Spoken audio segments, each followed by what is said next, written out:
আমরা দু এক জায়গায় দাওয়াত পেয়েছি যে মানে ঈদ পুনর্মিলনী এটা হতো আজকে কোনো প্রচারণা না যে ঈদ পুনর্মিলনী এবং অনেকে মানে বৈশাখ বরণ করতে পারেনি, তো সব মিলিয়ে হয়তো বা ওই পক্ষ দুই পক্ষ দেখলাম যে দাওয়াত দিয়েছে, ওইখানে হয়তো বা যেতেই পারে মানুষ, যাবেই মানুষ, যাওয়া স্বাভাবিক। কিন্তু এফডিসিতে বা অন্য কোথাও প্যানেলকে নিয়ে কোনোভাবে প্রচারণা করা যাবে না, ব্যক্তিগত প্যানেলকে। এটা এ ব্যাপারে সবাই আমরা যে আচরণবিধি আছে আমাদের প্রধান নির্বাচন কমিশনার আমাদেরকে যা দিয়েছেন ইনশাআল্লাহ আমরা শতভাগটা মেনে চলার চেষ্টা করছি।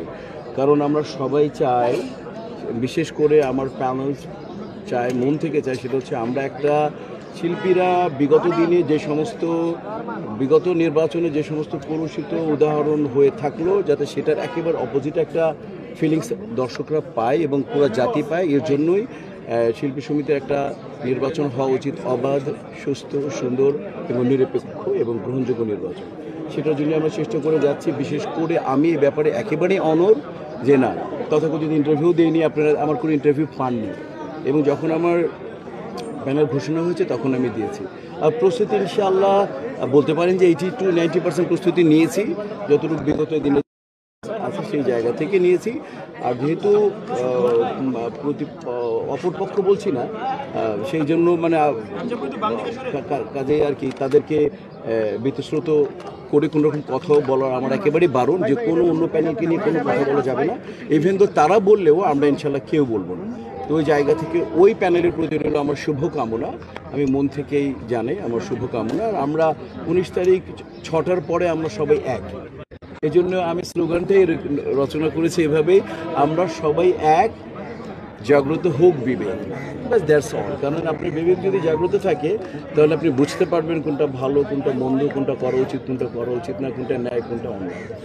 ঠিক এই সমস্ত মিলিয়েই আমাদের এই টিমটা করা হয়েছে। যে আমাদের দেখেন ম্যাক্সিমাম সিনিয়র্সরা আছেন এখানে, দিব্য সাহেব আছেন, ডুবেল সাহেব আছেন, মিশা সদর সাহেব আছেন, তারপরে রোজিনা আপু আছেন, আলিরাজ ভাই আছেন, সুচিন্তা ম্যাম আছেন, সুব্রত ভাইয়া আছেন, তারপরে আরমান সাহেব আছেন, জাকি আলমগীর সাহেব আছেন, ইয়াংদের মধ্যে জয় চৌধুরী, রত্না, শাহনুর আছেন। তো আমি চেষ্টা করেছি যে আলেকজান্ডার বো আপনাদের হেভিওয়েট প্যানেল বলছে, এবং জয়ের ব্যাপারে অনেকেই বলছে যে আপনারা অনেকখানি এগিয়ে।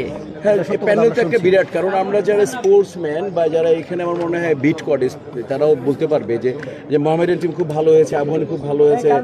আইপিএল আমরা যদি বলি যে এরকম না, এবার আমরা জানি যে যদি কলকাতার নাইট রাইডার্স টিম ভালো হলে আমরা খুশি হই।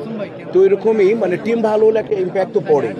আমরা অনেক পৃথিবীতে অনেক দল আছে, কিন্তু আমরা দুইটা যদি ফুটবল টিম ধরি, রিয়াল মাদ্রিদ আর বার্সেলোনাকে বেশি বলেছি, কারণ এখানে পৃথিবীর বেস্ট ব্র্যান্ডেড প্লেয়াররা খেলতো ও কারণে।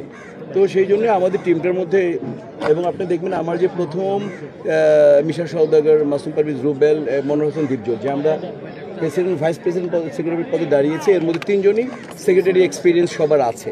তো কাজে হচ্ছে যে আমার টিমটা, আমি আশা করি যে নতুন বা যারা এখন সমসাময়িক এবং যারা সিনিয়র, সবাইকে মিলে একটা অসম্ভব সুন্দর একটা টিম দিয়েছি।